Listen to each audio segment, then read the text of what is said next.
नमस्कार. आज रात्रीपासून आपल्या शहरात पाऊस सुरू आहे आणि हा पाऊस आज थांबलेला सुद्धा नाही. तरीसुद्धा एवढ्या पावसात पी गोपीनाथ रेड्डी कंपनीकडील सफाई कामगार व वाहन चालक हे भर पावसात शहरातील घाण आणि कचरा उचलायचं काम करू राहिली. आम्ही प्रशासनाला व पी गोपीनाथ रेड्डी कंपनीला रेनकोट व गमबूट याची मागणी करून सुमारे 2 महिने झाले आहे.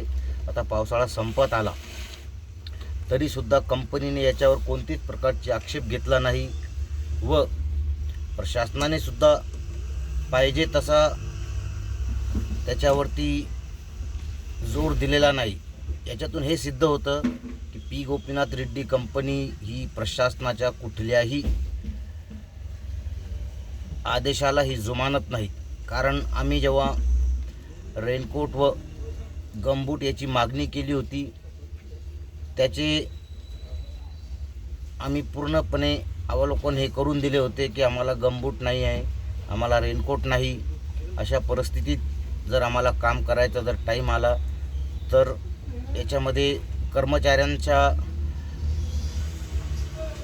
कर्मचाऱ्यांना हा काही पण विजा होऊ शकते, दुखापत होऊ शकते, ते आजारी पडू शकतात, त्यांना साथीचे रोग लागू शकतात असे आम्ही त्या पत्रामध्ये नमूद करून हे पत्र आम्ही पी गोपीनाथ रेड्डी कंपनी व प्रशासन यांना दिले होते.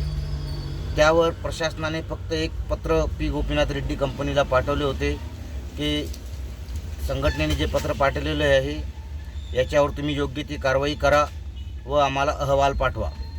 त्याच्यानंतर मी स्वतः तिथे जाऊन विचारपूस केली की तुम्ही जे पत्र काढलेले आहे कंपनीला त्या कंपनीने कुठलीही कारवाई केली नाही किंवा तुम्हाला तसं काही पत्र पाठवलं का त्यांनी.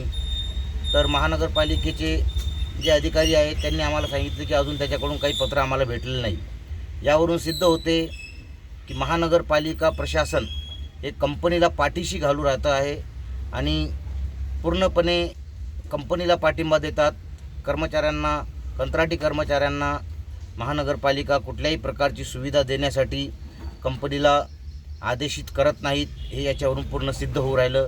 तर मी या व्हिडिओच्या माध्यमातून आपल्या सर्व शहरवासियांना व प्रशासनाला हे सांगू इच्छितो, जर असाच पाऊस जर पडत राहिला तर कर्मचारी जर आजारी झाले तर तुमच्या घराचा कचरा हा उचलला जाणार नाही. शहरात विविध ठिकाणी कचरा डेपो तयार होतील. याची प्रशासनाने लवकरात लवकर दखल घ्यावी व कंपनीला रेनकोट व गमबूट देण्याचे ठोस प्रमाणात त्याला आदेशित करावे. जर त्यांनी तसे केले नाही तर कंपनीकडून त्यांनी दंड वसूल करावा किंवा कंपनीच्या बिलातून त्यांनी पैसे कपात करून कर्मचाऱ्यांना गमबूट व रेनकोट द्यावे अशी मी प्रशासनाला विनंती करतो. नसता शहरात उद्या जर कचऱ्याचा जर मोठा प्रश्न निर्माण झालास यास प्रशासन पूर्णपणे जबाबदार राहील. याची प्रशासनाने गंभीर दखल घ्यावी.